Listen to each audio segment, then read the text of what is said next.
Jamaah, oh jamaah. Alhamdulillah. Alhamdulillahirrabbilalamin. Kembali lagi di Islami Twinda, jamaah Islami Twinda yang dirahmati Allah yang baru bergabung ya. Kita ingatkan lagi hari ini kita sedang membahas tentang tema, emang ada cara instan untuk kaya? Ada nggak? Ada Makanya suara serak gara-gara kerupuk tadi itu. Aku nggak dibagiin juga. Mau nggak? Bener nggak mau? Udah saya nggak tinggalin. Oke, masih banyak kerupuknya. Nih sekarang kita lanjut, Bib. Mau nih Bib nih ya. Gimana nih posisinya?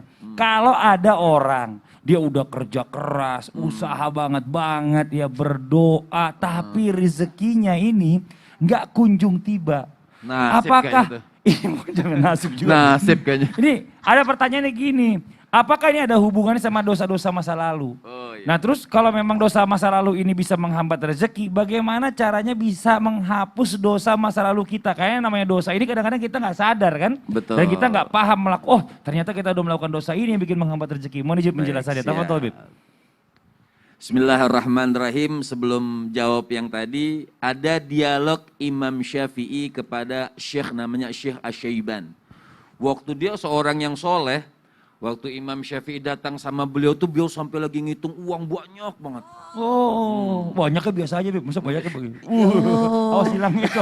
Janganlah. Iya, bagus Jadi yang banget itu itu. siapa, Bib? Imam Iya. Syafi'i. Iya. Namanya lagi ngitung uang banyak. Kata Imam Syafi'i, "Mahada, apa ini uang banyak harta?" Kata dia, kalau kamu tidak suka orang soleh punya uang, sudah kita kasih saja uang ini sama orang yang tidak bagus tangannya, biar dia bisa berjudi, biar dia bisa berzina. Artinya orang soleh itu harus kaya. Iya. Berapaan Bib? Sambil perlihatkan cincin. Berapaan Supaya lagi? kenapa? Bisa uang itu betul-betul terjamin dijalankan di jalan Allah Subhanahu wa Ta'ala. Seperti itu. Tadi pertanyaannya apa? Tapi lupa. Orang kaya, orang nggak bisa kaya gara-gara mungkin punya dosa masa lalu, Bib. Nah, ini Baik. bagaimana caranya menghapus dosa masa lalu biar bisa kaya, Bib? Nah, di antaranya terkadang menurut kita hal itu kecil, tapi kita lakukan dan bisa menghalangin kita mendapatkan rezeki. Salah satu sahabat pernah berkata kepada Rasul SAW, ngeluhlah, wahai Nabi, rezeki aku nih seret. Ya seret ya bahasanya, betul. Seret. Apa jawab Nabi, lihat? Oh mungkin ya. Seret itu bukan kalau makan kesel itu. Serak kalau itu. Serak. Oh, iya. Selek kalau itu selek. Jadi kata Nabi, mungkin kau pernah mencelah angin. Oh. Nah kan kadang-kadang kalau lagi misalnya nih lagi kita mau kemana, ini angin kenceng sih misalnya gitu kan, kita celah angin. Apalagi orang yang main layangan, nggak ada angin nih gitu Iya. ya. Atau terkadang kau pernah mungkin mencelah hujan. Lagi waktu mau dagang nih, gara-gara hujan nih jadi nggak laku.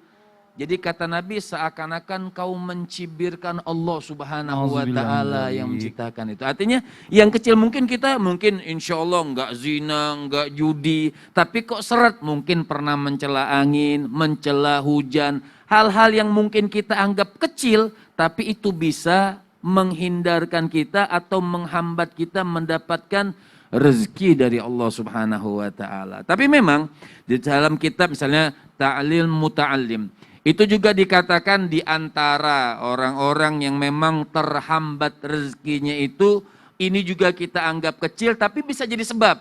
Misalnya tidur habis subuh. Nah, tidur habis subuh itu bisa menghambat rezeki. Ada juga yang dikatakan terlalu banyak tidur. Apalagi nanti bulan puasa nih. Benar. Ya, habis subuh tidur. Habis subuh tidur Bangun-bangun duhur. Habis duhur tidur lagi. Bangun-bangun asar, habis asar tidur lagi, bangun-bangun maghrib. Dia bilang sama anak, ya alhamdulillah puasa bapak hari ini tidak terasa. Iya, nggak ada dosa, nggak ada yang ngomongin sama orang gitu ya kan, tidur soalnya. Tidur terus bagaimana mau terasa.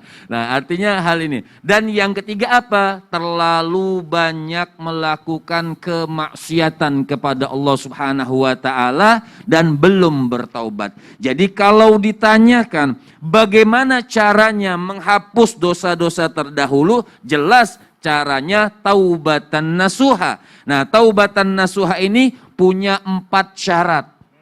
Nah, tapi udah 0. Gak apa-apa, empat-empatnya cepat aja Bib. Satu. Oke. Yang pertama Satu. menyesal, Ya. yang kedua igla meninggalkan daripada perbuatan Oke. dosa. Oke. Kemudian yang ketiga azam, betul-betul niat dalam dirinya tidak lagi mau melakukan Ya. perbuatan dosa tersebut. Dan yang keempat, kalau punya salah sama manusia berusaha untuk minta Oh maaf. Masya Allah. Terima kasih banyak Bib atas penjelasannya. Gak apa-apa Bib Sama-sama. jelasin panjang juga tadi saya potong Ustadz Maulana aja. Oh iya, dikit. siap.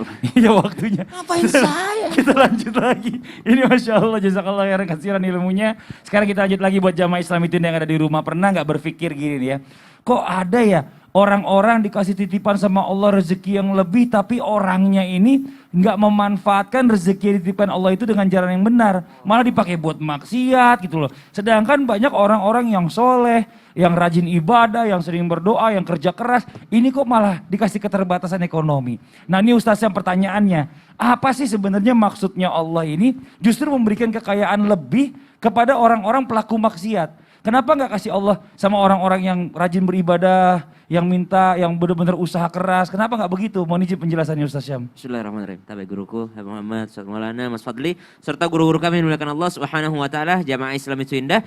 Bismillahi masyaallah la yasuqul khaira illallah, bismillahi masyaallah la yasrifus su'a illallah, bismillahi masyaallah ma kana min ni'matin faminallah, bismillahi masyaallah la haula wa la quwata illa billah. Maka subhanallah diingatkan bahwa ternyata berhati-hatilah, berwaspadalah akan nikmat Allah Subhanahu wa taala kepadamu. Subhanallah. Jadi bukan berhati-hati atas musibahnya, berhati-hatilah atas nikmat Allah kepadamu. Karena jangan sampai itu adalah cara Allah mengujimu. Jadi ada ujian dalam kekayaan, ada ujian dalam harta yang diberikan Allah Subhanahu wa taala kepada kita. Sehingga Allah berfirman, "Sanastadrijuhum min haitsu la ya'lamun." Sehingga Ibnu Athaillah mengatakan, hati-hati akan nikmat Allah kepadamu karena bisa jadi itu ujian untukmu karena Allah berfirman, "Sanastadrijuhum min haitsu la ya'lamun." Sehingga diangsur sesuatu kepadamu, ujian itu diangsur kepadamu sehingga engkau tidak mengetahuinya. Ternyata ada kata atau ada istilah yang disebut dengan istidraj. Istidraj dari kata daraj yang berarti adalah angsuran. Angsuran nikmat Allah Subhanahu wa taala. Bisa juga berarti anak tangga. Anak tangga yakni bertingkat-tingkatnya nikmat Allah Subhanahu wa taala. Senantiasa bertambah nikmat Allah Subhanahu wa taala. Mungkin awal-awal masih bersyukur, lama-kelamaan udah kurang bersyukur, sampai tinggi sudah tidak bersyukur sama sekali. Akhirnya sudah meninggalkan kesalehannya. Maka ini yang disebut dengan istidraj, nikmat Allah Subhanahu wa taala kepada orang-orang yang mungkin secara lahirnya tidak taat kepada Allah Subhanahu wa taala. Namun kalau mendengar pembahasan seperti ini jangan kita alihkan kepada orang lain. Wah, tetangga saya banget itu Ustaz. Wah, saudara saya banget itu Ustaz. Makin soleh, makin tidak soleh, makin kaya. Tidak pernah sholat tapi dikasih kekayaan. Jangan, tapi arahkan kepada kita. Kita melihat nikmat Allah kepada diri kita, jangan sampai kita lah yang kena istidraj ini. Subhanallah. Ada lagi yang bilangin, oh dia kaya. Oh pasti dukunnya 7 orang tuh. Wah, nauzubillah min dzalik. Pasti ada maksudnya, subhanallah. Ngapain repot ngitung kekayaan orang lain? Mending kita hitung nikmat Allah yang ada pada diri kita. Karena cara untuk mencegah istidraj ini, nikmat Allah yang diberikan ternyata menjadi perangkap bagi kita. Caranya adalah nikmati dengan cara bersyukur. Satu, bersyukur dengan lisan ketika dapat nikmat mengucapkan alhamdulillah. Yang kedua, bersyukur dengan hati, meyakini bahwa ini adalah datangnya dari Allah Subhanahu wa taala dan wajib bagi saya menggunakannya di jalan Allah Subhanahu wa taala. Dan berterima kasih kepada manusia. Kenapa? Karena disebutkan siapa yang tidak berterima kasih kepada manusia berarti dia tidak berterima kasih kepada Allah Subhanahu wa taala. Dan orang yang paling bersyukur adalah orang yang paling banyak berterima kasih kepada sesama manusia. Maka syukuri nikmat Allah Subhanahu wa taala dengan cara berterima kasih kepada orang-orang yang telah berjasa kepada kita. Kemudian disebutkan kenapa orang soleh dan orang tidak soleh ini biasanya lebih kaya yang tidak soleh tadi. Kenapa orang soleh ini justru tidak diberikan kekayaan oleh Allah Subhanahu wa taala? Itu membuktikan bahwa Allah lah yang maha pemberi rezeki. Bukan kesolehan kita yang mendatangkan rezeki, atau bukan ketidaksolehan seseorang yang membuat dia tidak menjadi kaya, tapi Allah maha memberi rezeki. Dan dengan rahmat Allah Subhanahu wa taala seluruh makhluknya Allah berikan rezeki kepadanya. Ba'da naqul a'udzu billahi minasyaitonir rajim. Wa ma min dabbatin fil ardi illa 'ala Allahi rizquha ويعلم مستقرها ومستودعها. Dan tidaklah satu binatang melata pun di atas muka bumi ini kecuali Allah berikan rezeki kepadanya. Saking cintanya Allah kepada hambanya. Namun kita mesti berhati-hati akan nikmat Allah. Jangan sampai itu adalah perangkap. Na'udzubillahi min dzalik. Masya Allah, terima kasih banyak Ustaz Sama-sama, Syam. Mas Ya, jadi Fadli. bisa aja ini istidraj atau perangkapnya Allah biar dia semakin ngelakuin maksiat dan semakin Na'udzubillah dalam min nanti dzalik. nerakanya. Nauzubillah min zalik. Subhanallah. Subhanallah, nauzubillah min zalik. Nah sekarang kita lanjut lagi. Jazakallah khairan, terima kasih banyak Ustaz Syam atas penjelasannya. Nah sekarang waktunya kita membacakan pertanyaan-pertanyaan yang masuk nih ya, yang ada di sosial media Islam itu Indah. Langsung aja yuk kita masuk ke segmen Tanya Dong Ustaz. Kami semua tanya dong Ustaz.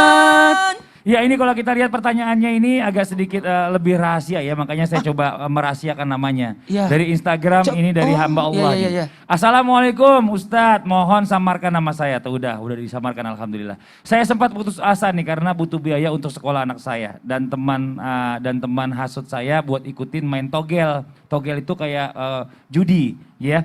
Ternyata saya menang Ustadz 5 juta. Cukup buat sekolah anak saya. Tapi saya juga takut dan mikir lagi. Akhirnya saya cicil aja uang sekolah cuma iseng main togel itu.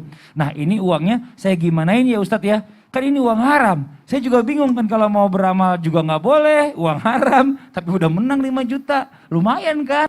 Ustadz mau jelasin maksudnya? Silakan. Mau dong dijelasin. Iya. Silakan jelasin. Uang haram jangan. Izin Habib, izin Sasam. Apa sih ya Allah? Iya, saya tanya mau jelasin nggak? Tapi udah nggak aja. Kok enggak lah yang haram. Bismillahirrahmanirrahim. Terima kasih banyak kepada jamaah yang lagi nonton Islam Tinda. Semoga kita ada niat baik untuk menjadi orang yang kaya. Tapi sesuai tadi pesannya Habib Muhammad Syahab. Kekayaan itu di mana Habib?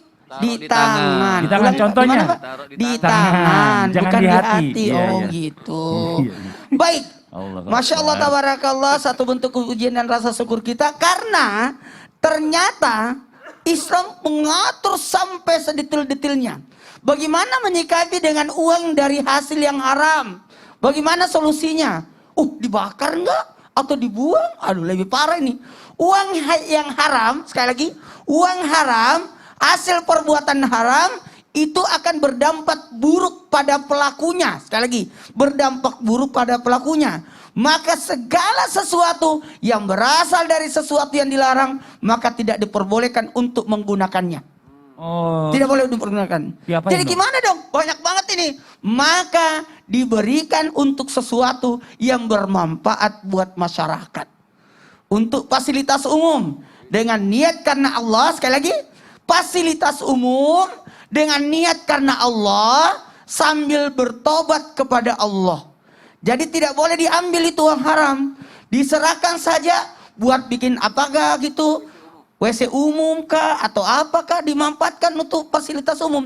Tidak boleh masuk pada diri kita apalagi memberi makan anak. Karena sudah terlanjur. Banyak banget ini. Aku iseng-iseng. Tiba-tiba itu menang. Dibawain aku. Waduh ini gimana nih. Aduh. Dia isengnya nggak ngajak-ngajak lagi.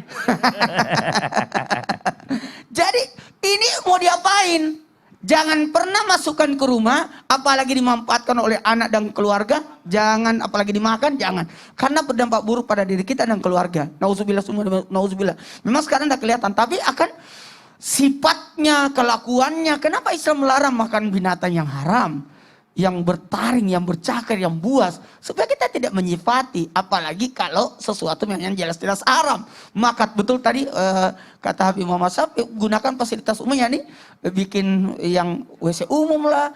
Atau fasilitas yang mungkin saluran got dan gunakan seperti itu. Ini saya pernah dapat seperti itu, Bib.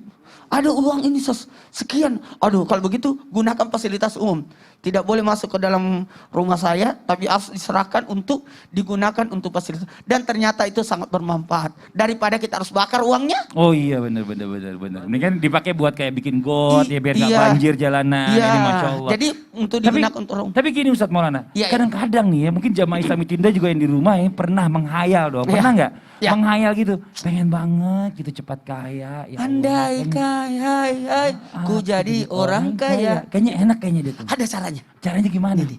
Ini caranya, aku pernah melakukannya. Apa Ustaz Sam, mau ikutan nggak?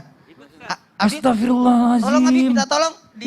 Ustaz Maulana, duduk. Apaan sih? Astagfirullahaladzim. Saya nggak nyangka kalau selama ini pantesan aja Ustaz kok penampilannya mewah. Lah. Ya Allah. Kita disuruh Pakai nyalain ini. lilin. Disuruh nyalain lilin. Ini berarti kan jangan-jangan. Ih, Ustaz. Udah deh. Jangan main di rumah. Aku nyalain Udah deh. dulu. Udah enggak. Jamaah, Nungguin jangan kemana-mana ya. lilin nih kita Nanti nih. kita minta penjelasan dan Mau pertanggung kaya jawaban nggak? Ustaz Maulana setelah satu ini. Tetap di Islam itu indah. Jamaah. Oh jamaah. Alhamdulillah. Mau kaya nggak? Mau sih. Aku nyalain dulu.